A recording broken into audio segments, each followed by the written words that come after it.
Fungi are perhaps the most earthy of organisms. They can appear in many strange shapes and colours. The bulk of their body lies under the ground or inside dead wood and consists of a network of mycelial threads.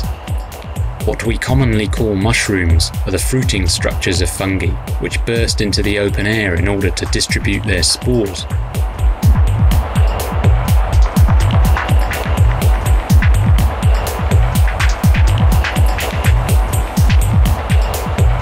Unlike plants, fungi do not photosynthesize, but make their living breaking down dead wood, bark, and other organic detritus. In this way, fungi help to release essential minerals like phosphorus back into biospherical circulation.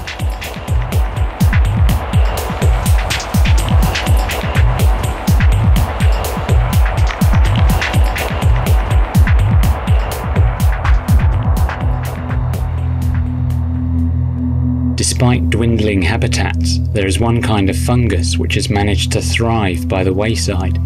Its properties can only be described as extraordinary. This is our antidote, the psilocybin mushroom, of which there are roughly 100 species worldwide. Psilocybin is the name of the alkaloid within the mushroom which, in conjunction with the human cortex, can induce a powerful and life-changing spiritual experience. For this reason, psilocybin is nowadays classified as entheogenic, that is, a substance able to temporarily sanctify the human psyche. Psychoactive mushrooms of one kind or another have long held a place in folklore and literature. In Alice in Wonderland, for example, Alice eats a mushroom in order to change size, but our psilocybin story concerns the legacy of this man, Gordon Wasson. Having spent 30 years investigating the cultural use of mushrooms, Wasson travelled to Mexico in 1955 to learn more about the sacred mushroom ceremonies reportedly occurring there. Wasson had to seek the aid of a shaman, for it is the shaman who, traditionally, holds knowledge of entheogenic plants. Under the guidance of a shaman named Maria Sabina, Wasson became the first European on record to consume psilocybin, an auspicious occasion to say the least. Wasson was so amazed by the visionary effects of the Mexican mushroom that he went on to write a popular article about his experiences, thereby informing the world of this strange new natural resource. Subsequently, samples of the mushroom were grown in the laboratory. The active ingredient was isolated and thence named. The writer Aldous Huxley also experienced psilocybin and wrote of its virtues. In his last book, a utopian novel entitled Island, a sacred mushroom known as moksha medicine is employed as a sacrament, and yet Huxley never realised just how widespread his beloved moksha medicine was, that it was not restricted to Mexico, but was to be found growing throughout the very island of his birth. This is the kind of idyllic habitat which the European psilocybin mushroom favours, the Lake District in the heart of the British Isles, the kind of mystical landscape conjured up in Tolkien's Lord of the Rings. It is here in the wild meadows and pristine green valleys, and alongside the paths walked by Wordsworth, that psilocybin mushrooms can be found. Diminutive and half-hidden, overlooked by most visitors, the entheogenic mushroom is part of one of Mother Nature's more undercover operations, a gift of healing and transcendence delivered through stealth. Historically, psilocybin mushroom use has been associated with the spectacular Mayan and Aztec civilizations in and around Mexico. These Mayan relics, for instance, known as mushroom stones, are thought to indicate the Mayas' reverence for psilocybin. South of Mexico, in Colombia, native cultures crafted numerous gold statues adorned with strange circular motifs. On the back of this statue, however, are some thin stems which confirm that psilocybin mushrooms are represented. Likewise, in ancient India, hundreds of religious hymns were dedicated to soma, a divine plant without root or leaf. Many Vedic scholars now believe that the legendary soma was an entheogenic mushroom of some kind. And what of this, the Festos disc? Unearthed in Crete, the mysterious disc is believed to be a religious artifact dating back to 1700 BC. It is imprinted with various images. Actually, it is the oldest example of printing ever found. The various icons stamped into its surface have yet to be deciphered. One side of the disc bears images with an uncanny resemblance to European psilocybin mushrooms. Even the stem is pictured.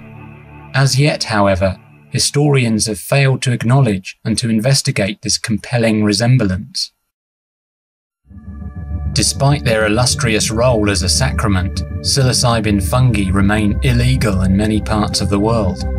In America, for example, whilst it is legal to possess a loaded gun, it is illegal to possess the mushroom. In Britain and many parts of Europe, the mushroom has escaped prohibition as long as it is not processed in any way. However, since poisonous mushrooms may be picked by mistake by an interested seeker, psilocybin fungi have understandably remained on the periphery of culture. They are truly a thing of the wild and do not lend themselves to mass-market consumerism. Yet the incredible psychological effects of this mushroom demand our attention. It's as if we had spent our lives holed up in a dark cave and were being cajoled outside in order to get a better perspective on the meaning of life. So what's it actually like to step outside the confines of conventionally perceived reality? To answer this, we must now venture to the very heart of the psilocybin experience. It begins, as with all significant voyages, with feelings of trepidation. Once the journey is commenced, there is no going back.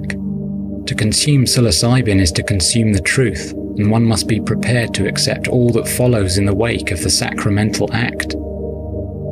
As the effects proceed, there may be a short period of mild disorientation. Body and soul are forcibly swept to a new dimension more real than ordinary reality.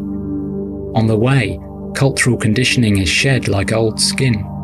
Traditional modes of cognition and perception give way to an entirely novel form of consciousness. As feelings of disorientation pass, it seems as if one's nervous system has been retuned. It's like waking up or even being reborn. One eventually arrives at a state of mind so enhanced, so coherent, that the interconnectedness of all things becomes breathtakingly apparent.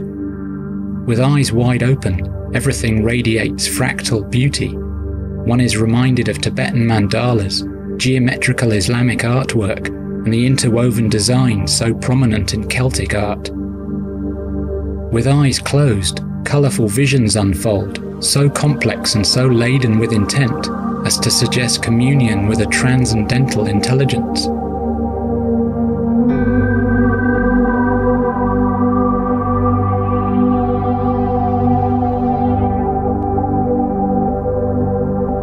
As the journey continues, there is a tremendous feeling of being empowered, of being privy to the miracle of the living moment.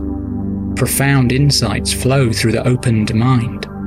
Conscious existence seems more like a precious gift than a side effect of brain activity, a gift granted by a deliberately and exquisitely configured universe.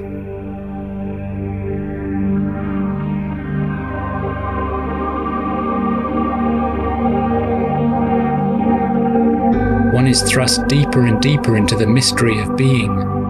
As the entheogenic action of psilocybin reaches its peak, sacred realms of experience become accessible, and of this little can be conveyed in words.